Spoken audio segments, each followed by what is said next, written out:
പ്രത്യക്ഷത്തിൽ ഇത് ശരിയാണെന്ന് നമുക്ക് തോന്നാമെങ്കിലും ട്രംപ് എടുത്തിട്ടുള്ള മിക്കവാറും നയങ്ങളിലും കമ്പനികളുമായിട്ടുള്ള സംഭാഷണങ്ങളിലും ഒക്കെ അദ്ദേഹം ഉന്നയിച്ചിട്ടുള്ളൊരു പ്രധാനപ്പെട്ട കാര്യം ഇപ്പോൾ ഇങ്ങനെ ഒരു തൊഴിലവസരം സൃഷ്ടിക്കുക എന്നുള്ളതാണ് ട്രംപിൻ്റെ ലക്ഷ്യം. അങ്ങനെയുണ്ടെങ്കിൽ ഈ കമ്പനികൾ ചെയ്യേണ്ട ജോലികൾ ഇങ്ങനെ ഔട്ട്സോഴ്സ് ചെയ്ത് കൊടുക്കുന്നതിനെ അദ്ദേഹം പ്രോത്സാഹിപ്പിക്കുന്നില്ല. അത് കൊടുക്കരുതെന്നുള്ള കൃത്യമായ നിർദ്ദേശങ്ങൾ കൂടി കമ്പനിക്കുണ്ട്.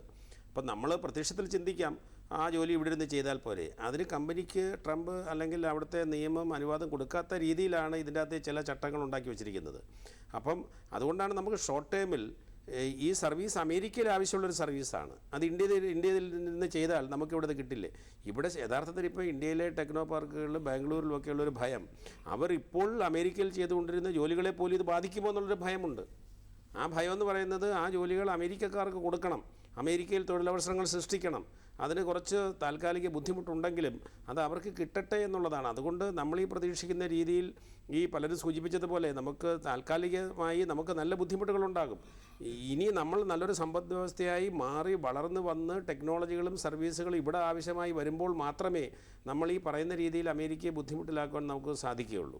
അമേരിക്കയ്ക്ക് ബുദ്ധിമുട്ടുകൾ ഉണ്ടാകും നിലവിൽ. അവർ അതിന് പകരമായി വേറെ ഏതെങ്കിലും രാജ്യങ്ങളിൽ നിന്ന് ആൾക്കാരെ എടുക്കാനുള്ള സാധ്യത തള്ളിക്കളയാൻ കഴിയില്ല. അങ്ങനെയൊക്കെ കുറേ വാദങ്ങളുണ്ട്. കാരണം പിക്ചർ ഇപ്പോൾ ക്ലിയർ അല്ല എന്നുള്ളതാണ് എൻ്റെ അഭിപ്രായം. കാരണം ഈ സർവീസുകൾ കൂടുതലും ആവശ്യമായിട്ടുള്ളത് അമേരിക്കയിൽ തന്നെയാണ്. അപ്പോൾ അമേരിക്കയിൽ ആ സർവീസുകൾ കൊണ്ടുവരാൻ വേണ്ടി അമേരിക്കക്കാരെ നിയമിക്കണം. അതിന് കുറഞ്ഞ ശമ്പളം കൊടുക്കാൻ പറ്റില്ല. അതിനാവശ്യമുള്ള ആൾക്കാർക്ക് ട്രെയിനിങ് കൊടുത്ത് അവിടെ നിയമിക്കണം എന്ന് കമ്പനികളെ കൊണ്ട് കുറച്ച് ബലമായിട്ട് ട്രംപ് സമ്മതിപ്പിച്ച് വെച്ചിരിക്കുന്ന സാഹചര്യത്തിൽ അത് നമ്മളെ ബാധിക്കും എന്നാണ് എൻ്റെ അഭിപ്രായം. നമ്മൾ ഇതൊക്കെ പറയുമ്പോഴും അമേരിക്ക എന്ന് പറയുന്നത് നമ്മളെക്കാൾ 10 മടങ്ങ് ശക്തിയുള്ളൊരു സാമ്പത്തിക ശക്തിയാണ്. അവർക്ക് $27 ട്രില്യൺ ഒരു ഇക്കോണമി ഉള്ളപ്പോൾ നമുക്ക് 3-4 ട്രില്യനുള്ളൊരു സംഭവമേ ഉള്ളൂ. അപ്പം നമ്മൾക്ക് പരിമിതികളുണ്ട് ഈ സാഹചര്യത്തിൽ. പിന്നെ ദീർഘകാലാടിസ്ഥാനത്തിൽ നമ്മൾ വളർന്ന് കയറി വന്നാൽ മാത്രമേ ഈ പറയുന്ന ഒരു ക്ഷീണം നമുക്ക് ഉണ്ടാകാതെ ഇരിക്കുകയുള്ളൂ. അതുകൊണ്ടാണ് ഇപ്പോൾ ഇവിടെ പലരും സൂചിപ്പിച്ചതുപോലെ നമ്മൾ ഈ മേക്ക് ഇൻ ഇന്ത്യ, നമ്മളിവിടെ ടെക്നോളജികൾ, മാനുഫാക്ചറിങ് ഇതൊക്കെ തുടങ്ങി സർവീസുകളുടെ അപ്പം ഒരു വലിയ സമ്പദ് വ്യവസ്ഥയിലാണല്ലോ കൂടുതൽ സർവീസുകൾ വേണ്ടി വരിക. ആ തരത്തിലേക്ക് നമ്മൾ വളർന്നാൽ മാത്രമേ നമുക്ക് ഈ പ്രതിസന്ധി, ഇതുമൂലമുണ്ടാകുന്ന പ്രതിസന്ധി കഴിയാൻ കഴിയുള്ളൂ. ഈ സൂചിപ്പിച്ചതുപോലെ ഇത് ഇന്ത്യക്കെതിരെയുള്ള ഒരു വലിയ ട്രംപിൻ്റെ വളരെ കാൽക്കുലേറ്റഡ് ആയിട്ടുള്ളൊരു നീക്കമാണ്. ഇതിനെ മാത്രം ഇത് കണ്ടാൽ പോരാ. മറിച്ച് ഇപ്പോൾ പാകിസ്ഥാന് അനുകൂലമായി അദ്ദേഹം എടുത്തിട്ടുള്ള നിലപാടുകൾ, ബംഗ്ലാദേശിലെ സർക്കാരിനെ അട്ടിമറിച്ച് ഒരു പുതിയ സർക്കാരിനെ കൊണ്ടുവരുമ്പോൾ അത് ഇന്ത്യ വിരുദ്ധ സർക്കാരാണെന്ന് കൃത്യമായി അറിഞ്ഞുകൊണ്ട് തന്നെയാണല്ലോ ട്രംപ് അത് ചെയ്തത്.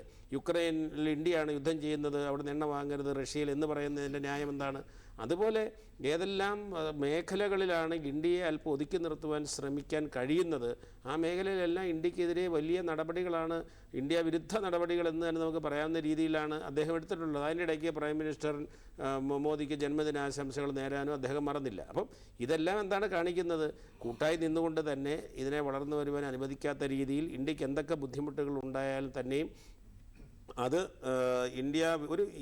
ഞാനിപ്പോൾ ഇതിൻ്റെ അകത്തൊരു ഇന്ത്യ വിരുദ്ധ നയമാണ് ട്രംപിൻ്റെ ഭാഗത്ത് നിന്ന് കാണുന്നത്. കാരണം എന്തുകൊണ്ട് ചൈനയേക്കാൾ ഉപരിയായൊരു വിരുദ്ധ നയം ഇന്ത്യക്കെതിരെ എടുക്കുന്നു? കാരണം ചൈനയ്ക്ക് കുറേ കൂടി പവർ പല കാര്യങ്ങളിലും ഉള്ളതുകൊണ്ട്, സെമി കണ്ടക്ടർ ആണെങ്കിലും ടെക്നോളജി ആണെങ്കിലും ഒക്കെ അവർക്ക് തിരിച്ചടിക്കുവാൻ കുറേയെല്ലാം കഴിയുന്നത് കൊണ്ട് ആണ്. എന്നാൽ നമുക്ക് അമേരിക്കയെ നിലക്ക് നിർത്തുവാൻ നിലവിൽ സാമ്പത്തിക ശേഷിയാണെങ്കിലും മറ്റു കാര്യങ്ങളുമൊക്കെ വളരെയേറെ പരിമിതിയുണ്ട്. കാരണം അമേരിക്ക ഇന്ത്യയെ ആശ്രയിക്കുന്നതിനേക്കാൾ നിലവിലെ സാഹചര്യത്തിൽ ഇന്ത്യയാണ് അമേരിക്കയെ ആശ്രയിക്കുന്നത്. അത് എന്തൊക്കെ കാര്യങ്ങളിലാണെങ്കിലും അത് വളരെ പ്രകടമാണ്.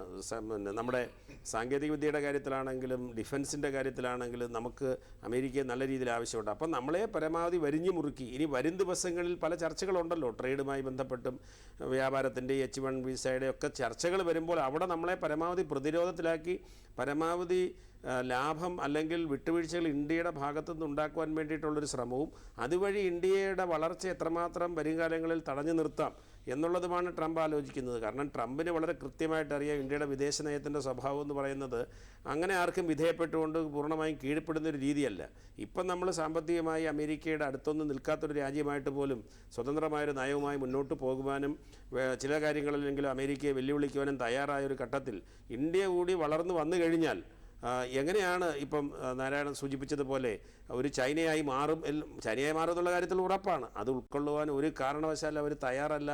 അതുകൊണ്ടാണ് നമ്മുടെ ഇവിടെ നിന്നൊരു കോൺസ്റ്റിറ്റ്യുവൻസി അവിടെ ചെന്ന് അവിടുത്തെ ടെക്നീഷ്യൻസായി മാറി അവർ പിൽക്കാലത്ത് ഇന്ത്യക്ക് അനുകൂലമായിട്ടുള്ള നിലപാടുകൾ ഒക്കെ എടുക്കുമ്പോൾ അത് ട്രംപിനെ വളരെയധികം ബുദ്ധിമുട്ടിക്കും. അദ്ദേഹം ഇതുമായി ബന്ധപ്പെട്ട പ്രസ്താവനയിൽ പറഞ്ഞു, the Indians are the sharpest എന്നങ്ങനെ പല പ്രാവശ്യം പറഞ്ഞിട്ടുണ്ട്. അപ്പോൾ അതിനെ അദ്ദേഹം ഭയക്കുന്നുണ്ട് എന്നുള്ളതും ഇതിൻ്റെ ഭാഗമായി നമ്മൾ കൂട്ടിച്ചേർക്കേണ്ടതാണ്. അപ്പോൾ ആഗോള രാഷ്ട്രീയത്തിൽ അമേരിക്കയ്ക്ക് നഷ്ടപ്പെട്ടുകൊണ്ടിരിക്കുന്ന മേധാവിത്വത്തെ ഊട്ടിയുറപ്പിക്കുവാൻ ഇന്ത്യയെപ്പോലുള്ളൊരു രാജ്യം വളർന്നു വലുതാകുന്നത് ഒരു കാരണവശാലും അംഗീകരിക്കാൻ പറ്റില്ല എന്നുള്ളൊരു വലിയ യാഥാർത്ഥ്യം കൂടി ഇത്തരത്തിലുള്ള നമുക്ക് ഒരു യുക്തിക്ക് നിരക്കാത്ത നടപടികൾ കാണുവാൻ കഴിയും. അത് ട്രംപ് ഏതെല്ലാം മേഖലകളിൽ പ്രയോഗിക്കാൻ കഴിയുമോ അവിടെയെല്ലാം പ്രയോഗിക്കുകയാണ്. ആരും കൈവയ്ക്കാൻ ധൈര്യപ്പെടില്ല എന്ന് കരുതിയിരുന്ന ഒരു മേഖലയിലാണ് ഒരു യുക്തിയുമില്ലാതെ ഇത്രയും 10 മടങ്ങായിട്ട് മടങ്ങുകളായി നമ്മുടെ ഈ ഫീസ് വർദ്ധിപ്പിച്ചിരിക്കുന്നത്. ഇതിലേക്ക് എങ്ങനെയാണ് ന്യായീകരിക്കാൻ കഴിയുന്നത്?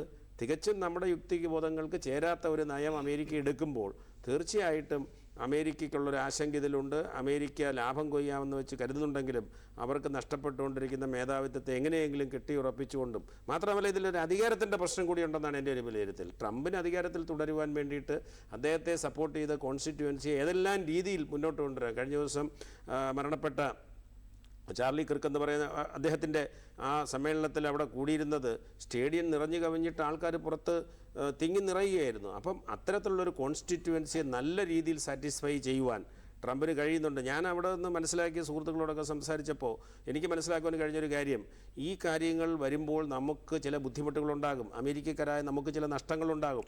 ആ നഷ്ടങ്ങൾ നമ്മൾ സഹിച്ചാൽ മാത്രമേ ഭാവിയിൽ നമുക്ക് ഈ പറയുന്ന മേക്ക് അമേരിക്ക ഗ്രേറ്റ് ആക്കാൻ കഴിയൂ എന്ന ചിന്താഗതി അദ്ദേഹം രാഷ്ട്രീയമായി നല്ല രീതിയിൽ വിട്ടിട്ടുണ്ട്. അതുകൊണ്ടുകൂടിയാണ് ഇത്തരത്തിലുള്ള നയങ്ങളുമായിട്ട് മുന്നോട്ട് പോകാൻ കഴിയുന്നത്.